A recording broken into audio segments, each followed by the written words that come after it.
Hello and welcome to the latest edition of the ALS Association Greater Philadelphia Chapter Podcast. I'm your host, Tony Heil, the Director of Communications and Public Policy here at the Greater Philadelphia Chapter. 2017 marks the Greater Philadelphia Chapter's 40th anniversary. This week, when we're recording this, it's also Star Wars Day, the 40th anniversary of Star Wars first coming out. And that's important today because we're talking about some all-stars who are helping in the ALS cause, advancing the mission, and advancing access to quality care for ALS families.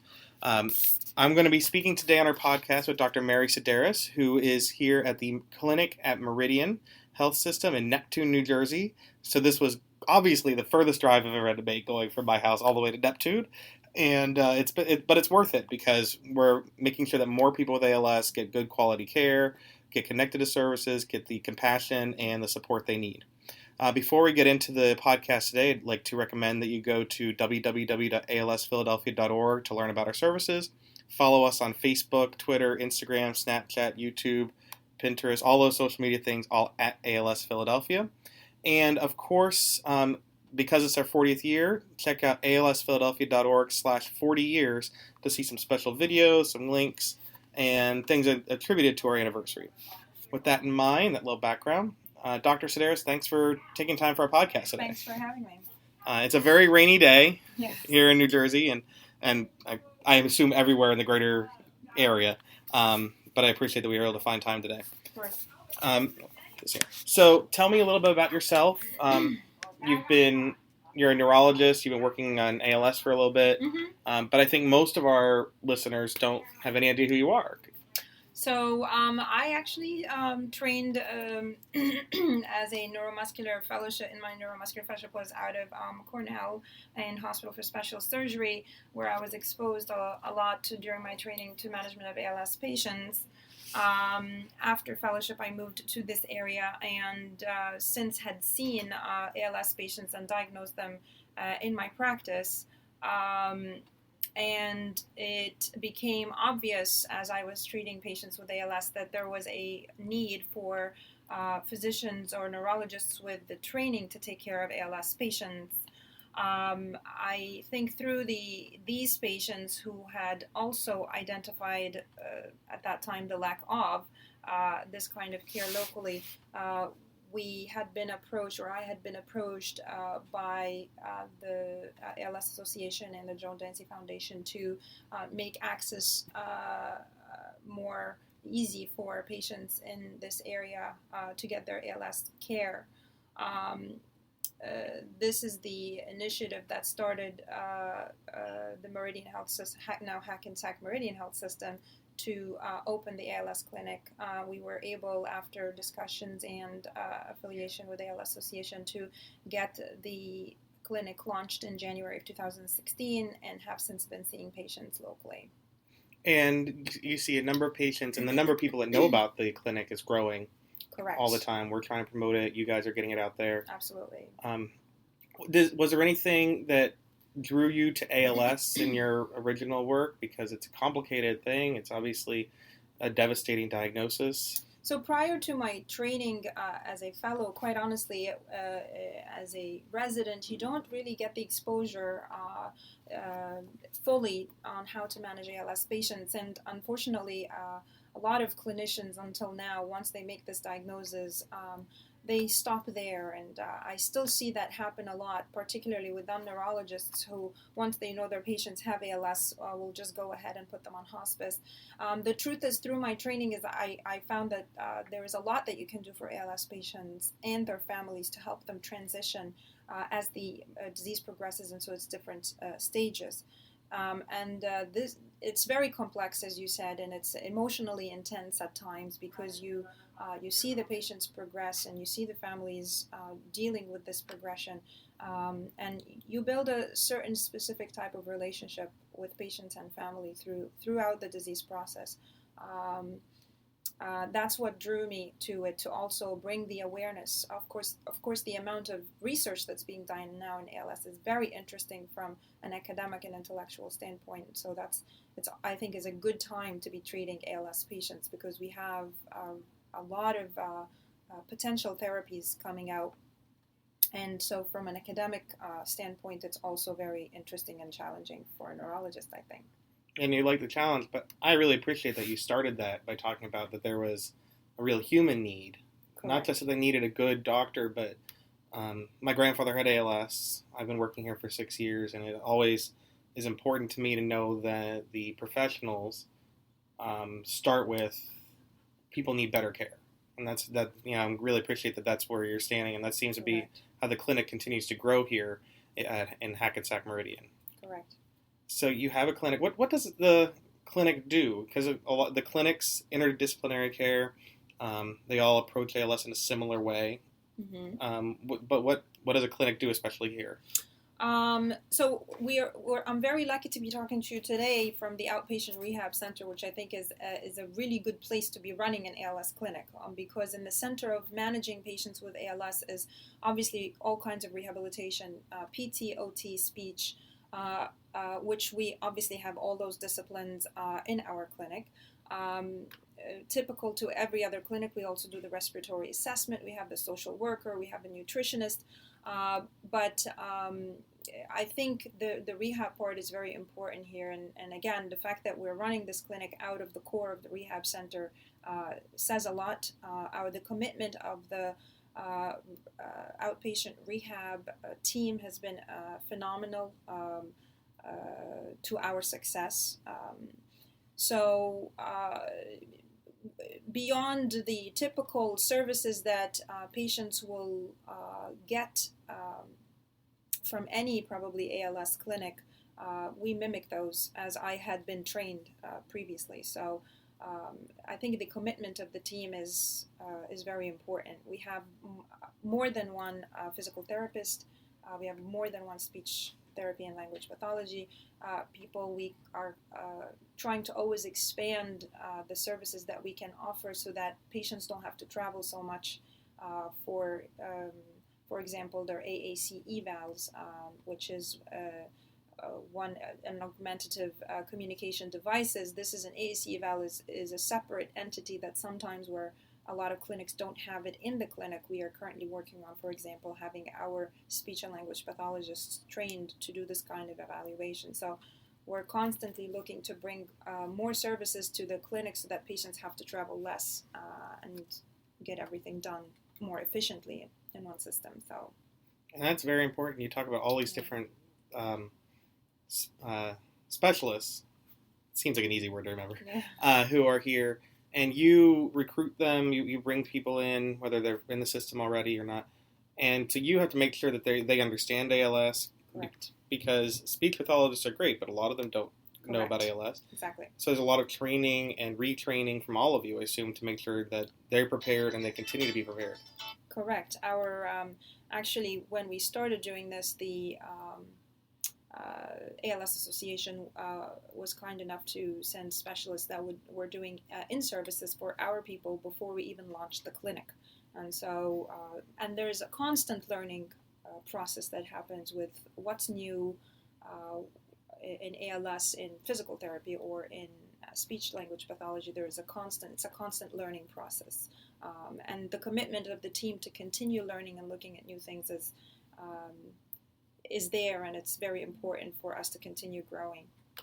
And so from my knowing about the other clinics that we have and other clinics across the country, yes. So you would have, obviously if you're the neurologist, you talk to the speech pathologist and they'll say, oh, this was something different about Paul this week, or the dietitian will say, they're working on this, so you better watch that with... Right. Because you have... ALS is so complicated for every patient. You don't just go through like, it's a type A patient, type B patient, type C patient. Right. So all those, you collect a ton of data on each individual person to make sure they're getting the right care plan. Absolutely. We typically have all our patients seen by the different specialties and then have our discussion after the clinic. And I think this discussion is very important because each one of us adds to the piece and we start looking at the patient as a whole, not just the patient, but the patient and the family dynamics that are happening that sometimes affect our decisions, what may be best appropriate for the patient and their family. So this roundtable discussion at the end is very important because we put our brains together, and it is also very rewarding because you get to see how other members on the team are just as important as you in contributing to the better, bigger picture of taking care of the patient. I think all of our team members appreciate that around table feedback that we do.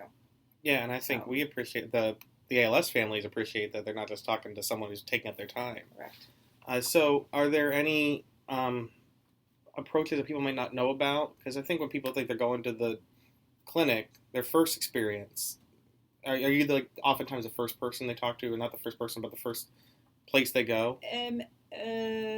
You mean as far as diagnosis is concerned, or so they come here for diagnosis, or people refer to you? Most of the time, people have already had the diagnosis done, and they're coming here to get their care. Yeah. And so, even though I may not be the first person to greet them when they come in, they will definitely see me. We kind of the way we do it is musical chairs. Patients will be in the room, and the different specialties will walk in and out of the room. So because it's musical chairs, they may see us in a random order every time. But we're constantly talking in the hallways. So if I see something that I need speech to take a look at and take a second look at, or a splint that I think may work good for someone, I will speak to OT on the side or speech on the side before they walk in the room and say, hey, could you give me feedback about this particular issue? And so there's a constant communication between me and the team members. Yeah.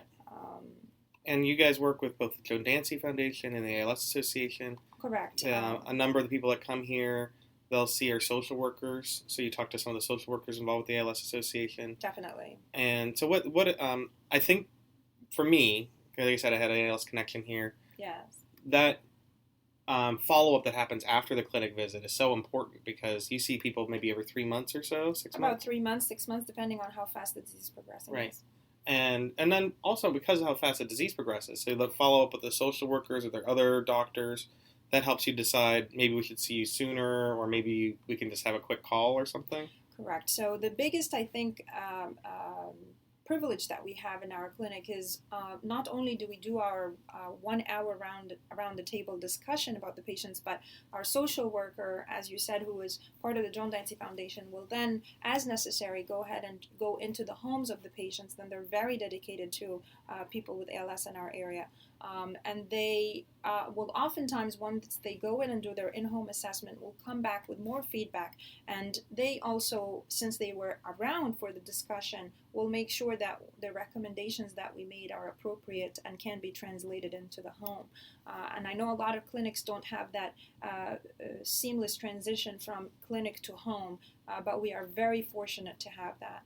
We also are currently working closely with palliative care from Meridian, who have a similar service where they can go into the homes of the patients and do further assessments. For example, one of the major issues that happens in patients with ALS, particularly when they're still working and they cannot work anymore because of their disability, they may have to apply for extensive applications for like Medicaid or whatnot, and our social workers from Meridian can go in physically and help with this and get to the patient in their home, rather than having the patient or the family members be running around trying to take care of the patient, trying to work on the application. It can get really overwhelming. Yeah.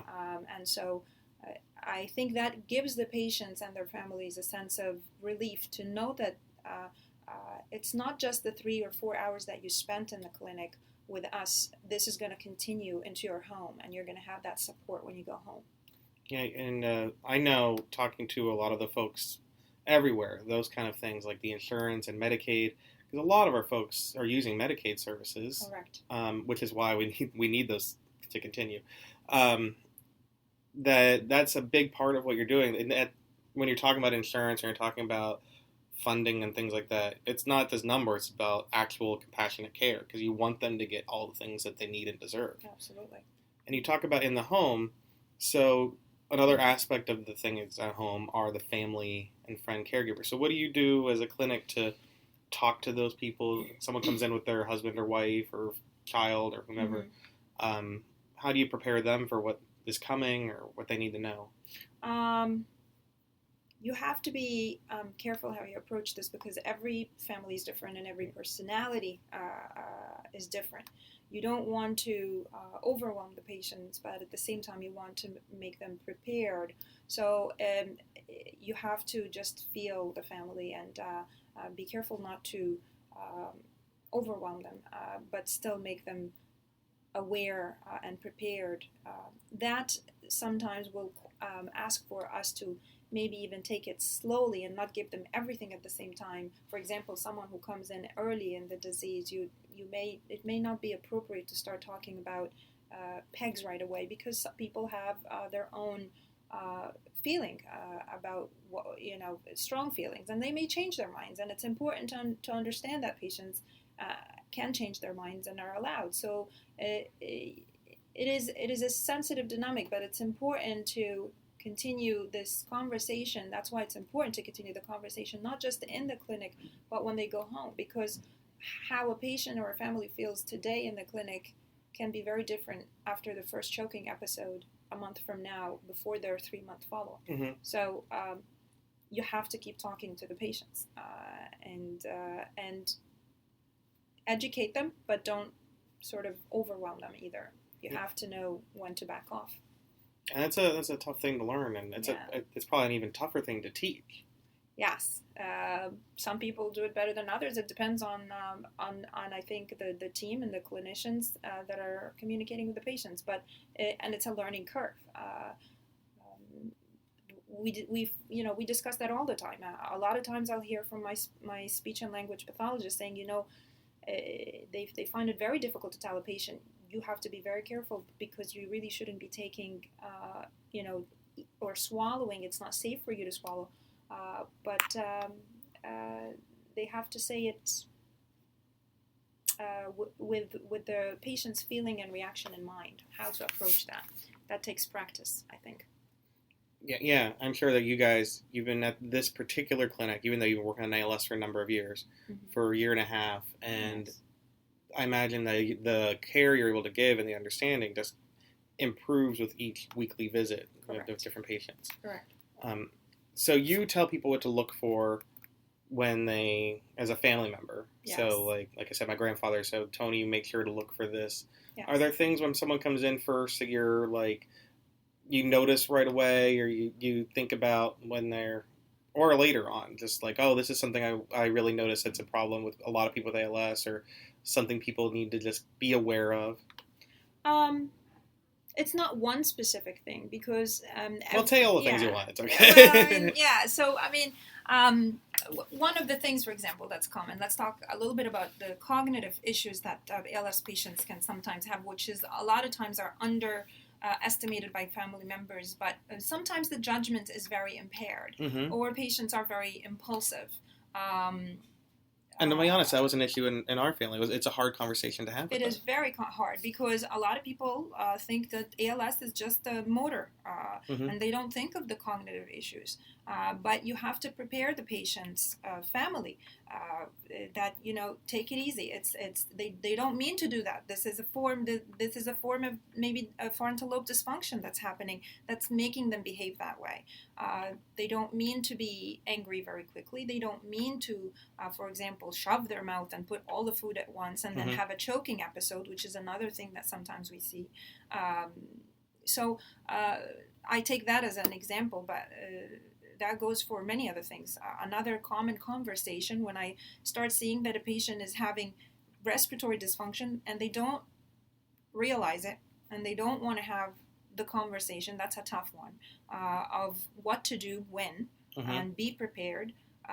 You sometimes have to get the family members involved and try to have them spell it out, so that what they want done is done, and not in an emergency situation have a clinician in the ER that does not know the patient do something that the patient didn't want.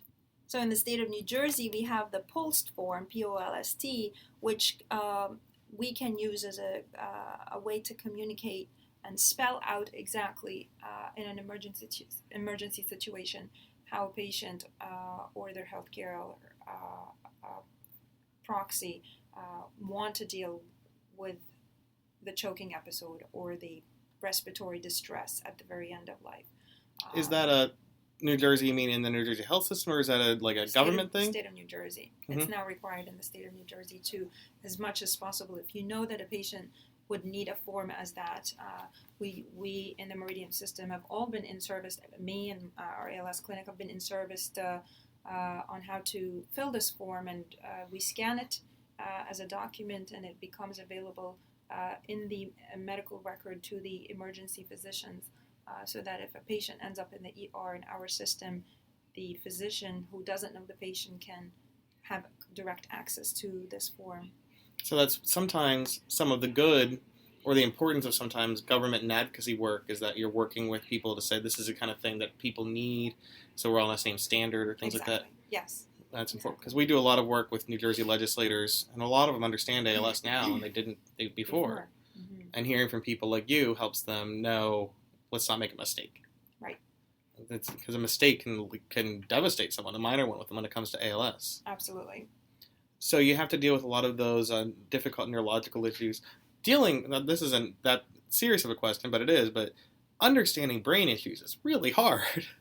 It takes a lot of reading and understanding, right? It does. And it's a constant changing process because we're still learning a lot more. A couple of years ago, when I was training, the gene that linked frontotemporal dementia and ALS were not discovered yet. They were discovered towards sort of the midway through my training, and we always thought of them as separate entities, and now we don't anymore. So it's constantly changing, which is why it's very interesting. Mm-hmm. Yeah. So you have to keep on top of that, and you have to let the people you work with know all that. There's people who come to you with a lot of questions. Yes, absolutely. I find that the internet is great, but also you can have a lot of people who come in saying, worried, is this what's going to happen next? And you have to kind of assuage those kind of fears. Correct. The internet is a double-edged sword. It depends where you get your information from, but it can be very resourceful, and I encourage our patients to discuss what they read on the internet, and we try to guide them with what is really evidence-based medicine is what we try to do in the clinic. Yeah, that's important because it's more important to be right than to be fast. Correct. And so you guys are really involved. It's really nice to see that Meridian has gotten involved with the ALS Association. You've been at the Walk to Defeat ALS. Yes. Last year you missed it for some silly reason, right? I was actually there. I was there, but I didn't walk because I was 9 months pregnant, ready to deliver. Right. But I was physically there. Okay. I was going to give you credit because you were having a baby. I tried to slide that in there. So that gives you a whole new perspective on things. Yes. It's hard. Like I said, my wife and I, we have 2 young kids. It's hard for me to remember, what channel CNN's on, much less remember, these complicated issues with the brain. Well, it's practice, too. That's why we call it the practice of medicine. The more you see, the more you recognize the patterns and you become comfortable.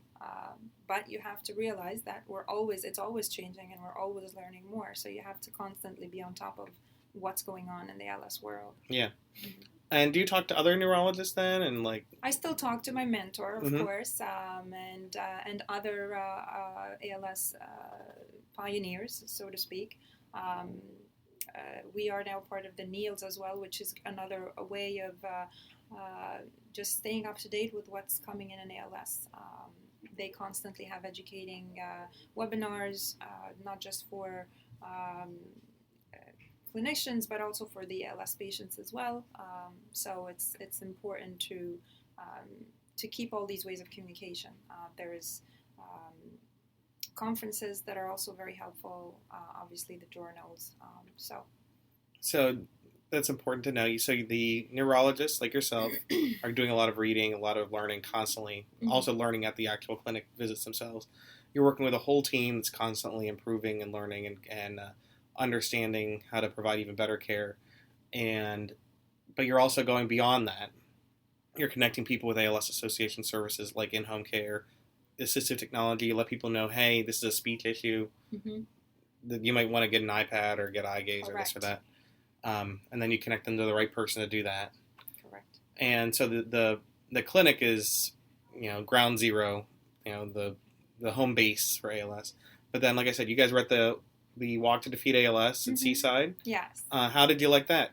that was a lot of fun. Some of our patients also came, Mm-hmm. which is, I think, is rewarding for them to see that all those people are here to walk for you and for other people like you. And it was a great experience. It was a great day. Yeah, we had, it was one of our biggest seaside walks we've had. We had one family who I think go to a different clinic, but they had 200 people. Yes. So it must be very, like I said, you don't just do this as a job. No, you don't. It really isn't. So it's as rewarding to you as a professional as it is to those families. Correct. So you want people to continue to do the walks. I think it's important because it raises awareness, and getting more family members and your friends and family aware of this is important. We are all doing our own sort of small fundraising events, again, just to raise awareness in school systems. In the gym, we're trying to do some educating as well. It's just important to get everyone to learn. You may not know someone who has ALS now, but you may find later, or you hear of someone, or you have a family member who gets diagnosed. And if you hear about it now, you may be able to get them where they need to get earlier rather than later. The earlier you start on the track, the better outcome, I think, for the patients and their families. So. And you're also raising awareness in your own health system beyond your clinic. Absolutely. So that if someone comes in with vision problems, or because people rarely go to you first, right? Right. They don't. It's rare that someone trips and thinks I have ALS. Right. And so you do a lot of outreach, or making sure that other physicians to know, like, hey, make sure you get in touch with us. They get their services early. Exactly. We have Meridian is working on community outreach regarding this stuff for primary healthcare physicians. Other neurologists in the area that may not know that we've opened an ALS clinic here, and they may still be telling patients to travel out of state as it had been before, or go farther away to get their ALS care. A lot of patients don't know that we even exist a lot closer to their home than a year ago. So, and that's really important because that travel is tough if they're going all the way to New York or to Philadelphia from right here. Right. I mean, I know it took me like you're in Neptune, so it's far from Neptune to anywhere. So one other question I was thinking of, though, is the care is improving, the knowledge is improving.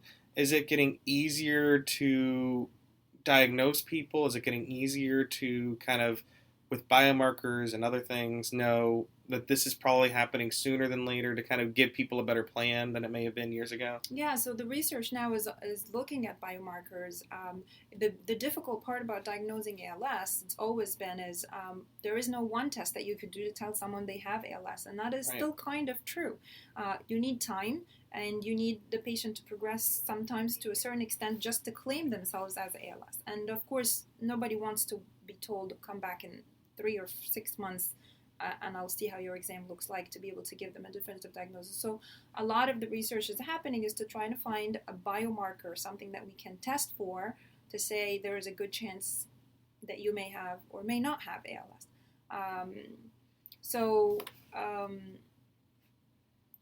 This is one of the exciting parts of research right now in ALS, is the biomarkers. Unfortunately, there is still not one biomarker that we know of. The other important thing about biomarkers is if you can identify a biomarker related to ALS, then you can measure its activity, and you can tell if a drug is working or if it's not working, hopefully based on what these biomarkers are doing. So not only important for diagnosis, but also to monitor disease progression and see if certain drugs are or are not working, or maybe the drug that works for one patient may not work for another patient. So it would be really nice to have a biomarker that we can monitor throughout disease activity and use it for diagnosis. But I don't think we're there yet. Well, and then the other thing with biomarkers too is if you can get a better sense of someone's going to be at this stage in 6 months or a year, you can get them up to date with speech technology or Correct. With the right kind of wheelchair equipment. You can anticipate, exactly. And that's the toughest thing about your job, is anticipating, I'm sure. Yes. Is biomarker, is that the most exciting form of ALS research right now? Is there anything else that's really... No, there's a number of anti-inflammatory medications that are in clinical trials. Obviously, there is the new free radical scavenger, the Radicava or Edaravone, that was just FDA approved. So there is stem cells, which is also another very exciting part in the ALS clinical research. So there is tirasemtiv, which is another drug that is doesn't really do much for ALS at all, but can increase the contractility of muscles, so it can make people stronger. Another one that we're waiting, which is very important. Of course. Another one that we should have data on that hopefully pretty soon. So a lot of exciting things. It's a really exciting time to be doing ALS because hopefully we'll be able to give people options, and we haven't been before. And one of the options I'm sure you're doing is you're connecting some people with clinical trials, letting them know. A lot of people with ALS, they want to get involved in research, and a great thing about having a clinic here in Neptune at Hackensack Meridian is you can tell people these are things that might be appropriate for you. Correct. And the next step that we're working on right now is hopefully to bring clinical research to our clinic, so people don't have to travel to get, if they are interested in the research, the kind of research that we're doing. Well, that's really important. It's really exciting that this clinic is so new, and yet constantly, it seems, finding ways to improve the actual care and the access to care and the geography of care, I guess I would say. Yes. So we know we're advancing the mission at the ALS Association. Talked about 40 years ago, our chapter was in a shoebox, as our president, Ellen Phillips, would say. And today we're expanding to more clinics like this one here. Is there anything else you'd like to add about either our anniversary or about ALS clinical care? Well, I think the chapter has been very supportive, and a special thank you because our patients here have had, because of the loaner wheelchair program particularly, a lot of our patients here have benefited from that program. So a big thank you to having this kind of service for ALS patients, because it is very tough to tell an ALS patient that they have to wait 3 months to get their wheelchair, at which point probably by the time they get it, they may not have little use to it, or it may not be even the appropriate wheelchair anymore. So a big thank you to that. Hopefully just to tell everybody to please spread awareness about ALS, talk to your friends about ALS, get other people involved, and remember to share that there are ALS clinics out there, and constantly look for new ALS clinics opening closer to where patients are, and that can provide the care that they need without them having to travel too far. Well, that's really important. I really appreciate it. Thanks for extending this care and extending us your time. I know it's valuable. My pleasure. And also, for everyone listening, please look on our website for information about this clinic. That's alsphiladelphia.org, and look on our social media, all at ALS Philadelphia. Our podcast is on iTunes and many other services. Please subscribe and review and share with your friends so we can spread more awareness, as Dr. Sedarous said. Also, as a final note, this weekend coming up, if this is up in time, is Memorial Day weekend. ALS is considered a service-connected disease, and so look for more stories about veterans with ALS and spread that message as well, because people need to know, both for helping the ALS cause, for advocacy, and other reasons. So thank you, Dr. Sedarous. Thank you for having me. Well, you had me. I'm here in your office. And we hope to continue to advance the mission for all ALS families. Thanks.